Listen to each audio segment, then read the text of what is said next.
बिस्मिल्लाह का नक्श डालें और इनको रोज़ नहलाते होंगे तो जब नहलाने से पहले ना तौलिए के अंदर तौलिया गिरा करके 19 दफ़ा बिस्मिल्लाहिर्रहमानिर्रहीम पढ़ लें और फिर उस तौलिए से जो है ऐसे फेरें, क्योंकि एक्जिमा है, मसलने का नहीं है ये।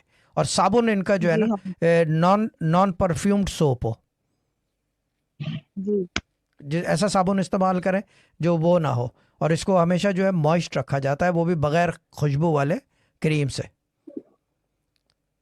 अगर यूके होते तो यहाँ मिलती है E27 या कुछ इस तरह की क्रीम, E26। E26 है ना, हाँ। हम्म। E26 वगैरह से चलता है काम, लेकिन सबसे ट्रेडिशनल तरीका है वैसलीन, इसलिए क्योंकि केरोसिन ऑयल की बनी हुई है ना, पेट्रोलियम है ना, पेट्रोलियम बेस्ड प्रोडक्ट है। सही। ये चीज़ है। और आप एलोवेरा जेल लगा सकती ना लगाएं, खुशबू होती है। ये तो आप अपने सुकून के लिए लगा रहे हैं नहीं खुशबू। नहीं नेचुरल नेचुरल स्मेल का नहीं तो खुशबू का नहीं नेचुरल नेचुरल वेचुरल एलोवेरा कोई काम नहीं करता। जो काम करता है मिट्टी का तेल करता है। पुराने ज़माने में बच्चों को मिट्टी के तेल में डालते थे, हम्म। इतना इतना, जिनको वो एक्जिमा होता था ना जी बहुत ज़बरदस्त किस्म का, जी। वो एक्जिमा वो जो मिट्टी के तेल में डालते थे। पेट्रोलियम जेली यूज़ करें, वरना कोई डॉक्टर से पूछ लें कोई क्रीम दे दे वो लगाएं।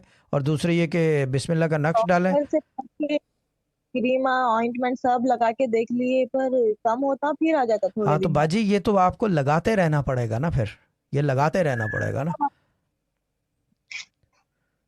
एंड रिमेंबर वन थिंग कि जैसे जैसे बड़े होंगे they will grow out of it, immune system strong हो जाता है उनका ना, जी ये चीज़ है। This was a Sufi Guidance Channel production.